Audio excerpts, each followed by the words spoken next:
Hello, New York. This is Saudi Arabia. This is not a drill. Almost unbelievably low number of casualties that we have had.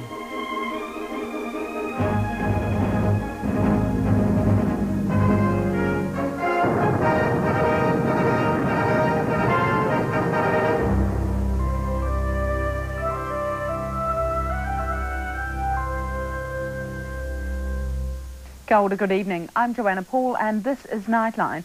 Tonight the Allies are on the move along the Kuwaiti border. A ground offensive looks inevitable. There's a mad dash for the air raid shelters as 10 Scud missiles are fired at the capital. Also tonight, the latest pictures from Baghdad where there's no let-up in the Allied bombing campaign. And following a British appeal for help, more Kiwi medics are off to the war.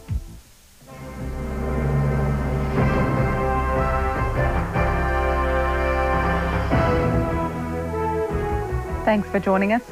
Saudi Arabia was the target today as Iraq lined up the capital Riyadh, the Allied War Command headquarters and its main military base in Dharan. In all, the Iraqis fired 10 Scud missiles, another test for the American anti-missile missiles, the Patriots. Hello, New York. This is Saudi Arabia. This is not a drill. The attack on Dharan came just as US television networks were going to air.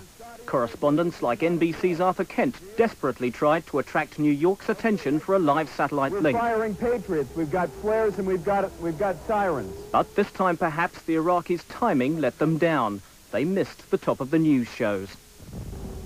There goes a Patriot. Let's go. But it wasn't all theatre. Dharan is a key air base for the Americans who launched several Patriot missiles against the 5 incoming Scuds. The rocket attack sent people rushing for the shelters and scrambling for gas masks. Saddam Hussein has repeatedly threatened to arm his missiles with poison gas and chemical warheads. But the Patriots performed like stars. None of the incoming missiles reached their targets, which may have included the giant Aramco oil refinery where many Westerners live and work. This man has brought grief to a lot of people. You know, this kind of psychological terror is as bad as anything I've ever experienced.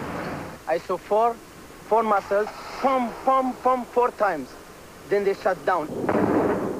4 more Scuds were launched against the Saudi capital, Riyadh, where ABC's reporter Barry Dunsmore calmly described the scene.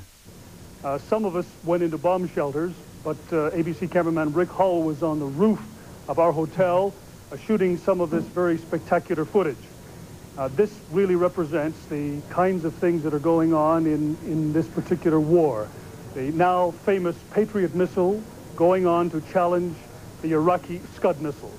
And as I say, according to the Information Bureau here, all 6 incoming missiles were engaged, and it is believed that they were all destroyed, although there are some people who feel that at least one of the missiles may actually have landed around Riyadh.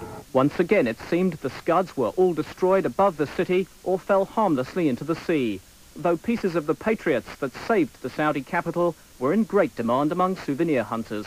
John Hale, 3 National News. Reports are coming in of a huge crater on the outskirts of Riyadh. It's believed to be the result of a Patriot missile misfiring, but the Pentagon won't confirm that. New Zealand Air Force personnel in Saudi Arabia and several Kiwi civilians witnessed the Iraqi missiles being shot out of the sky. A short time ago, I spoke to Daphne Shaw, a Kiwi nurse working at a Riyadh hospital. At approximately 10 o'clock, we heard explosions fairly close to where our hospital is situated in Riyadh. The hospital went on to an alert, which means that we shut all the doors and donned our gas masks and waited to be given an all clear.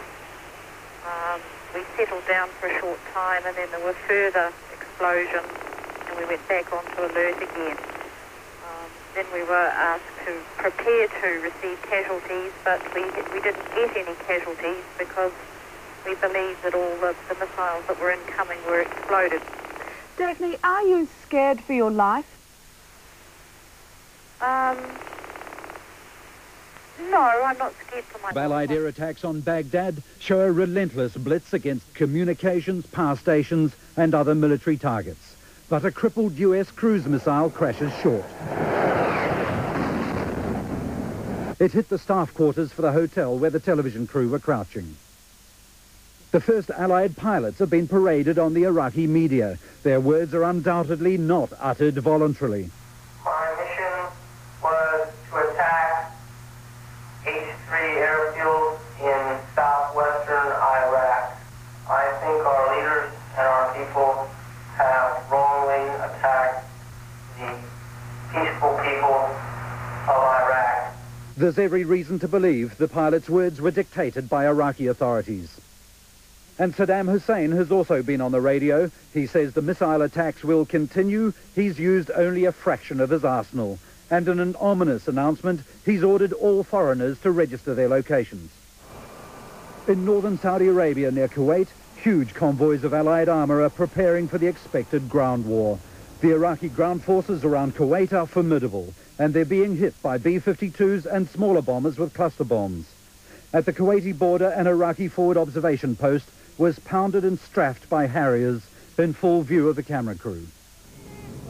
The missile attacks on Saudi Arabia spurred about 600 American citizens to take military flights to safety.